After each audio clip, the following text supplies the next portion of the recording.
Magister Miguel Ángel Pumasaxi. Mi nombre es Miguel Ángel Palacio Guzmán, soy estudiante de la carrera profesional de Ciencias Políticas y Derecho de nuestra prestigiosa Universidad Nacional Amazónica de Madre de Dios. En esta oportunidad yo les voy a hablar acerca de las fuentes del derecho. Asimismo, me gustaría pedirles disculpas del caso, profesor, ya que no me encuentro en un lugar adecuado para poder brindar esta exposición, ya que me encuentro muy lejos de la ciudad por motivos laborales. Bueno, profesor, prosiguiendo con la exposición, me gustaría empezar mi exposición dando un concepto sobre qué es derecho, ¿no?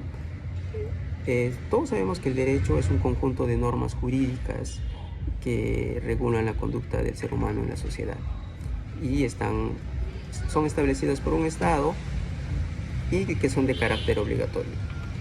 Ahora me gustaría mencionar qué es una fuente. La fuente, como todos ya sabemos, es el lugar donde se origina algo, de donde proviene algo. Por ejemplo, si yo preciso de agua, voy a recurrir a su fuente, que en este caso es un manantial. Y si yo voy a requerir de un fruto, yo recurro a su fuente y en este caso nos referimos a una semilla. Es lo mismo que pasa con las fuentes del derecho.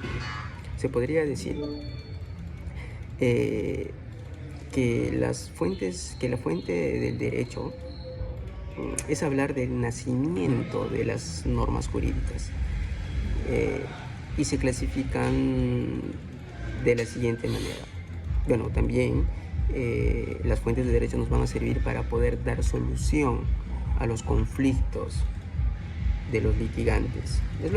Son herramientas que utilizan los magistrados. ¿Ok? Bueno, las fuentes del derecho se clasifican de la siguiente manera.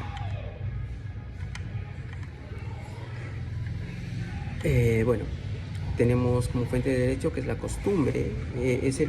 La costumbre es el uso implantado en una colectividad y esta se considera como jurídicamente obligatoria. También vamos a hablar de la ley, por ejemplo, ¿no? La ley se refiere a toda regla o conducta social obligatoria. Para Santo Tomás de Aquino, la ley es la ordenación para el bien común dada por el que tiene el control de la comunidad. También vamos a hablar de la jurisprudencia. La jurisprudencia es la manera constante y uniforme como se interpreta y aplica la ley positiva en los casos similares sometidos a sucesión y por los tribunales de justicia.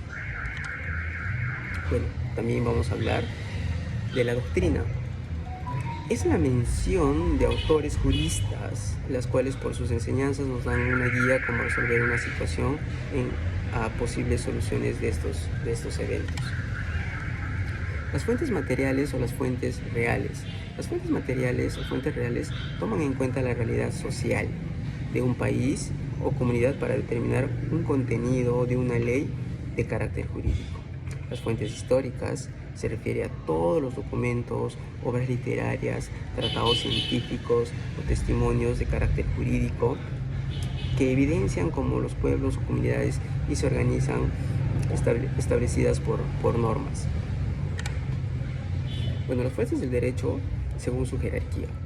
Primero vamos a empezar hablando de la Constitución, los tratados internacionales, las leyes ordinarias, las normas con rango a ley, decretos leyes y decretos legislativos, los reglamentos, los reales, decretos y ordenanzas ministeriales, la costumbre y los principios generales del derecho.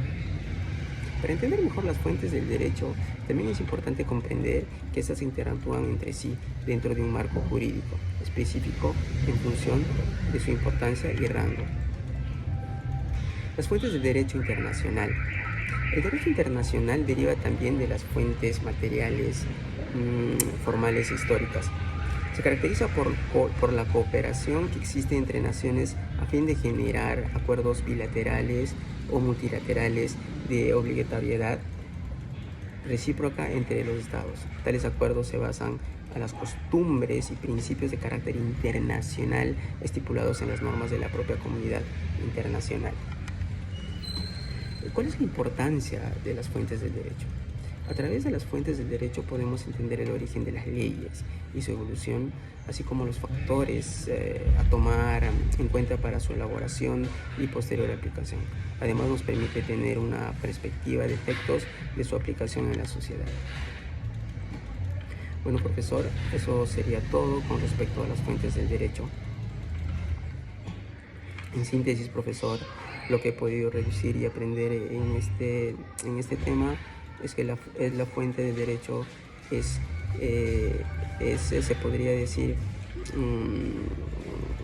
en síntesis, es hablar sobre el nacimiento de las reglas o las leyes o alguna norma jurídica.